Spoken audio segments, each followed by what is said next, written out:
Hello,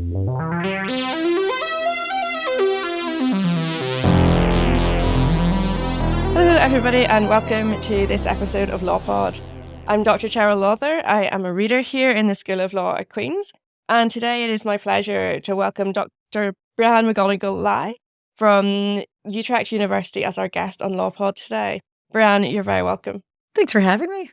It's a pleasure. So, Brian, today I wanted to talk about your new and evolving research on transitional justice in the United States of America. And before we get into the specifics of the US context, as a lot of our readers will know, but also some will be new to this area, transitional justice concepts and practices are typically associated with countries moving out of a period of political violence or authoritarianism. Before we talk about the US in more detail, could you sort of tell us a little bit more about why there has been something of a mainstreaming of the theories and practices of transitional justice in non-conflict related contexts? Yeah, I'd be happy to. So I think the field itself has really evolved over the last few decades. And even the language that we have used within the field, I will talk in my book about this discourse, how originally the birth of the field came out of transitions to democracy. And that was, of course, in the Central and South American context, where it was transitions out of authoritarian rule. And that later transitions to peace when it was taken up at the UN level, of course. And then there was critiques on both of those transitions and that rhetoric because we still saw great inequalities. And then the language really became about transitions to more socially just societies. And I think each of those developments within the field has slowly opened up space for a couple of things. And there's been new developments within the field that have allowed scholars to start thinking about how the field applies to not necessarily contexts that are immediately coming out of conflict, but have maybe experienced conflict in the past, or maybe are not coming out of authoritarian rule immediately at the moment, but they are still in a transitional period where they could transition to a more socially just society.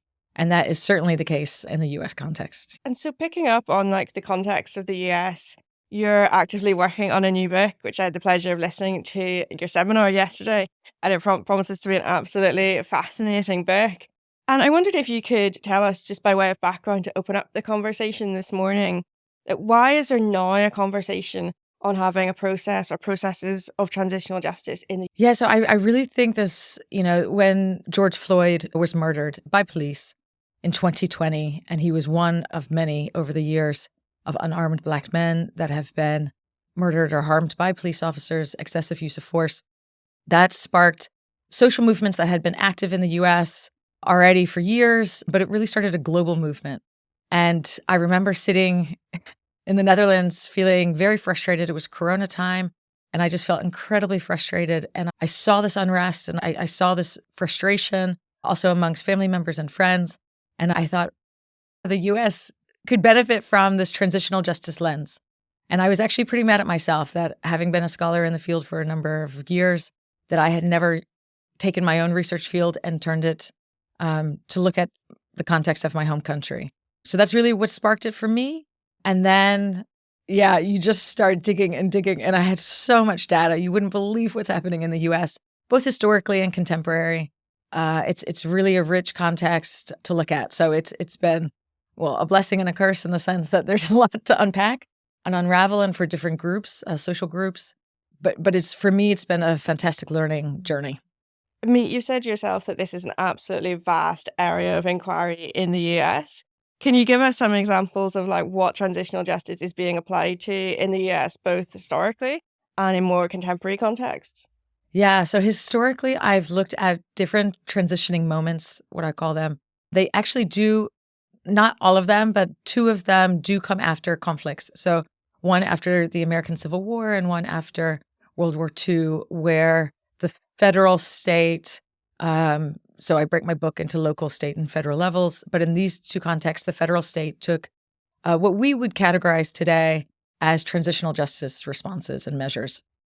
Everything from some vetting and lustration, loyalty oaths, dismissals, prosecutions of Klan members during Reconstruction, major reforms that we would see as guarantees of non-repetition with the 13th, 14th, and 15th Amendments, also this first Civil Rights Act, So this period where we see a lot of things happening, what we don't see is reparations for formerly enslaved peoples. Well, not on any grand scale, only small attempts, and we don't see any land redistribution.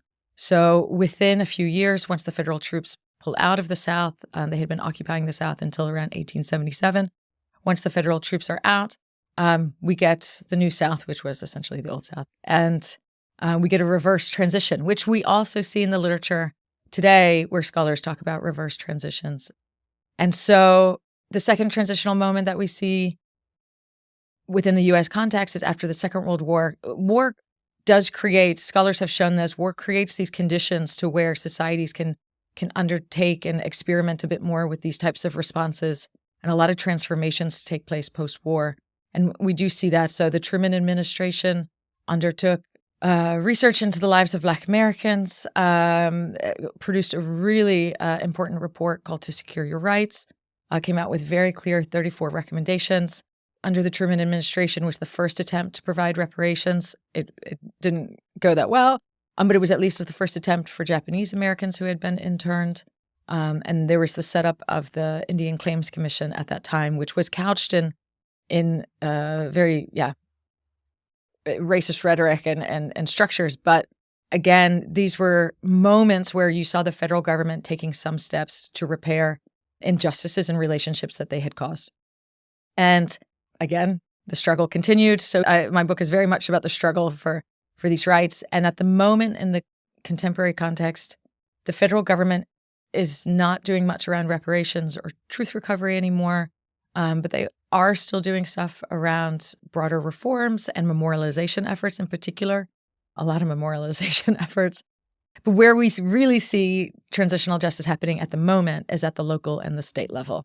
And I find that really exciting. So at the subnational levels, we see cities undertaking historical research and then creating truth commissions or really creative one reparation program in particular in Evanston, Illinois.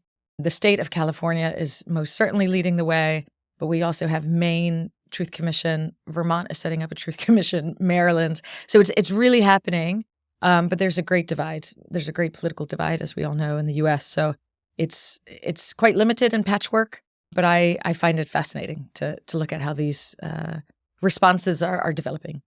It does sound absolutely fascinating and like a potentially never-ending area of research because there is so much going on in such a large geographical space. And you've touched on a lot of different themes that I want to pick up on later in the podcast. But one of the areas I was interested in is the range of harms and the range of different forms of victimization in the US. So whether that is as a result of colonialism or slavery or poverty or racial inequality, are those areas treated with equal vigor in terms of like transitional justice, or are there particular blind spots or particular forms of harm or victimization that perhaps haven't been picked up upon with the same sort of intensity, or are perhaps more difficult for community level organizations or even national or federal level to actually disaggregate and start to unpick? Yeah, so when we talk about transitional justice responses within the U.S. context, the responses that actually embrace the field and really try to place their measures or responses within the global context is around truth recovery and around reparations. And in both of those, we see them, we have a lot of accountability responses that are also taking place, but that's just seen as normal justice, regular justice. That's not transitional justice. Though I argue it could be seen in that light. But for the truth recovery and the reparations, what's interesting is there are predominantly those, they either look at social groups as such. So they're looking at harms experienced by Black Americans, residents within a city, or they're looking at harms that were experienced by Native Americans in a particular context. And they might pick up on a specific harm as a starting point, whether that's lynchings or the removal of Native American children from their homes and placed in foster care. That was the case in Maine, for example. But they're not stopping there. They're just using that as the starting point because the reports and the proceedings around these processes are bringing in present-day inequalities, discrimination faced by these groups over the years. The Maine Commission even even touched on genocide that was experienced by the native tribes in that region. So I think they're picking up on specific types of harm, specific massacres even, but they're also trying to tie it to present day inequalities that are still being experienced by those groups. What we don't see as much of is looking across the board at all groups, though that is also changing. So Vermont is looking across the board. Carlisle, Pennsylvania has a Truth Commission that is looking across the board. But those are more rare. Usually it's centered around a specific social group and framed around specific types of harms. Sure. And you mentioned that there's particular emphasis on truth and reparations, but we know that transitional justice, like as an area of practice and also conceptually, is often framed around what we talk about as the 5 pillars of transitional justice. So like accountability, truth, justice, reparations, memorialization, guarantees of non-repetition. Why a particular emphasis on truth and reparations as opposed, for example, to guarantees of non-recurrence or justice? Yeah, so my book is going to pick up on the 5 pillars. I'm going to try to, because I argue it would actually be beneficial for the U.S. to not just see transitional justice within the frames of just truth processes and reparations, but that term guarantees of non-repetition, it doesn't roll off the tongue, let's say that. It doesn't stick. We do hear about reforms. There's a lot of calls for structural reforms, and they are taking place, but because we're not linking the need for those reforms with what's happening around truth recovery and reparations, I think we lose out actually on the benefit of what those reforms may bring. The same for accountability. So we do see accountability processes also for the democratic order, whether that be dismissals of individuals in positions of trust who took part in the January 6th attack on the Capitol, or whether it's connections to when you have police officers who have connections to the KKK and the community institutes dismissal proceedings against them. I think a lot of that can be seen within this broader frame of transitional justice if we take a more holistic approach. And that's what I hope will take place in the U.S. I hope that those conversations will start happening and people can not just look at these individual responses and say, okay, well, that's great for the community of Carlisle or Maryland or Evanston, great. But how can we learn from their creative responses? They're opening up inclusive spaces to talk about the past, but also the present. And how can we look at it more holistically? Sure. And you've painted a very exciting picture, and I share your sense of hope and optimism with this energy that is around transitional justice in the US. But it is also quite a disaggregated approach where you have pockets of activity here and pockets of activity there. And I think probably due to the ambition and the drive of some of those who are leading transitional justice processes, you're getting that expansion and like they're extending their lens of what they're looking at and what they're trying to achieve. But with that kind of piecemeal, or as you said, patchwork approach, what are the particular challenges or weaknesses of that approach? I mean, I think what you see is that some communities will go through this process and their neighboring ones won't. And, we already have a very politically divided nation. That's very clear, obviously, now in the lead up to the elections in November. And even the news coverage, I mean, we know this even in traditional transitional contexts, like garnering the support, the sustained support around these types of processes is very hard. So even a lot of these processes were set up during the social unrest following the murder of George Floyd, and they struggle to keep them maintained. So I think having a patchwork response that doesn't help maintain the energy that is required to see a lot of these processes through, because many of them are temporary processes, but you hope that they lead to more to reforms that will make a difference in the lives of a greater number of people, and not just in a small city or within a state's borders. You're talking about like so these decentralized processes and their ability to feed into like broader trends around political, social, or economic division. Do you think there's an argument to be made for like a comprehensive countrywide approach, or perhaps even, dare I say, a policy of transitional justice? Yeah, I mean, a policy might be even going too far. But what I would love, I really do think there needs to be a national recognition that the US has never fully grappled with its violence, with its racist past. I think there needs to be a recognition of that at the national level. What I would love is for funding to be made available at the federal level that can then feed into state and local processes, because the real work will need to be done at the state and local levels. And that's actually what I think resonates best with people in their communities anyways. And that's really where the grassroots work is already being done at the moment. But they struggle with funding, they struggle with garnering different support. And if there was this national recognition of the need to address our past in order to make a more socially just society, a more peaceful society, a more democratic society, I think that would really benefit all Americans.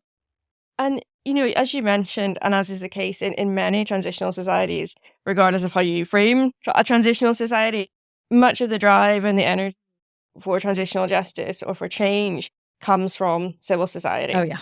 And, that's kind of ubiquitous across transitional justice contexts. And with that, that's always tied into like objectives around investigating, taking ownership of the past and trying to provide some form of remedy for past harms, but also for present injustices and present inequalities. How do those efforts to transition to what you described as a more socially just society at the grassroots level sit with like federal policies in the US, or even like the kind of macro view of how the United States imagines itself? Yeah, I mean, there's different. That's a big question to unpack. But I think, first of all, absolutely, all of these processes are being driven by on the ground social movements.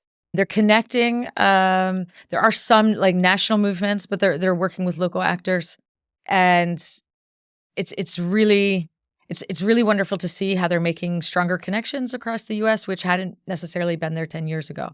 And that's starting to change, particularly around reparation issues and truth recovery for Black Americans, but also more generally. There's some really nice truth and reform efforts that are trying to be also much more inclusive. How that connects to federal reforms. So one thing, the field of transitional justice, of course, is its foundation is linked very closely with human rights.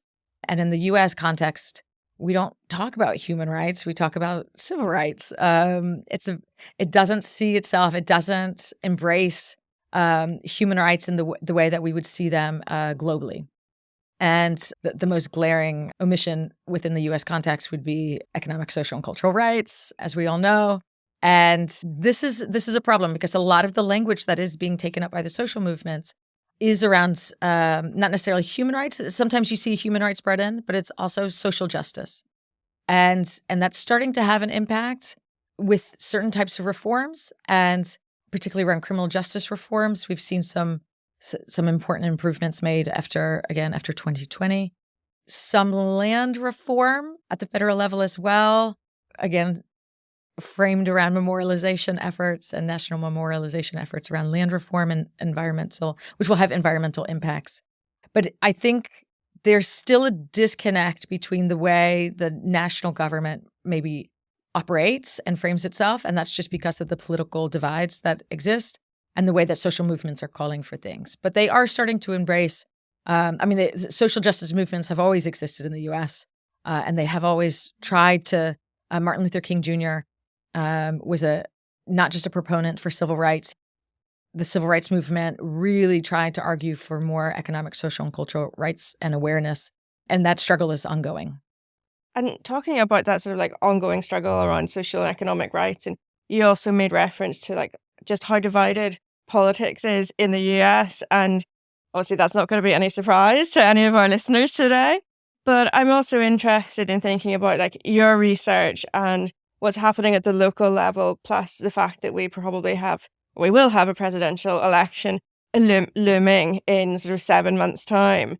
And what capacity does transitional justice have in the United States to, dare I say it, promote better governance or to promote more democratic structures? I mean, I think it's there. I mean, it's there, and these processes are taking place anyways, but no one is maybe using that framework. We do talk about, the rhetoric is around truth and reparations and reform, restoration of rights. And so the language that resonates across. And there's, again, it's like you said, it's just a very divided nation. So I gave the example yesterday of Wisconsin, which has taken steps, for example, around educational reforms in the state. So they mandate Black American history, Native American history, and now Asian American history within Wisconsin.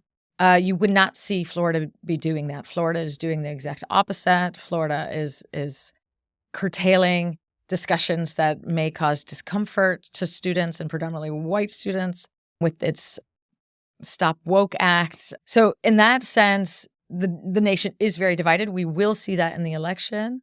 I don't think in that sense transitional justice can happen at the national level in that regard. What we can say at the national level is we have never grappled with our past. Our past is racist and violent, and we can do that state by state, local community by local community, and we as the national government can help facilitate that. But I don't think we'll get like a very clear national transitional justice policy coming out of this. It's just that I don't see happening, but hopes are high. We could. One can always hope, I guess. You can never know, but I do see so much hope at the local and state level. And that's really encouraging to hear that hope and that enthusiasm, and like to hear the passion in your voice as you're talking us through your research. But I'm also conscious that as I listen to you, I'm somewhat overwhelmed by the scope of your work and the sheer amount of data that you must be gathering. And I'm also conscious that this podcast will probably be picked up upon by undergraduate, postgraduate, and PhD researchers.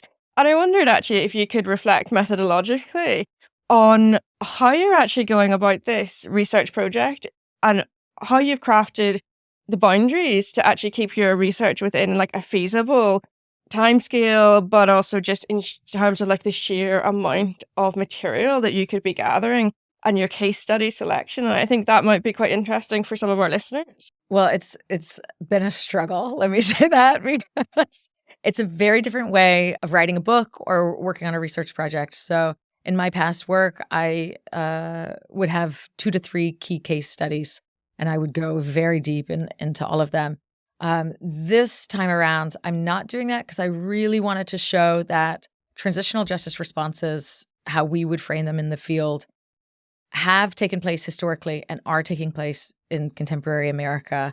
And we just need to view it through this lens to see how these different responses have taken shape at the local, state, and federal level. What that means is that rather than going very deep into 2 to 3 processes, I have been looking at, I think my current total is over 60 different processes. Not all are coming into the book, don't worry, but I have tried to dig deeper into at least 60 different types of processes historical and contemporary, at the 3 different levels, and trying to tease out which ones have had an impact in some way, which ones failed and why, which would resonate within the American consciousness, and which ones I find also just most interesting from the purposes, from a transitional justice scholarly lens. And there's so many. I mean, there was a federal writers project where they hired academics, and including Black anthropologists, to go down south and to interview formerly enslaved individuals to collect their stories in their own way of speaking. And we need to know this type of truth recovery work that took place. Absolutely. It's hugely important. So I'm just trying to figure out how to weave that in. Mm-hmm. Mm-hmm. But yeah, no, that's been the biggest struggle methodologically, is where are the limits, where are the parameters, and that's what I'm still working on. Yeah. Well, I mean, it's a challenge for so many people researching, and particularly when you, as all of us know, when you get into like quite deep into your area, suddenly more and more avenues of investigation start opening up. But you somehow have to craft that way of doing justice to what you have read and the people that you've spoken to and the documents that you've read, but also somehow containing that within a book. So I think it will be of some comfort, or perhaps a lot of comfort to our listeners to know that this is a perennial problem. It's a struggle. No, but it's been, for me, this process, I have learned so much. I mean, my family members know, I keep calling them, did you know that there was the MOVE bombing in Philadelphia where police dropped a bomb on and killed children.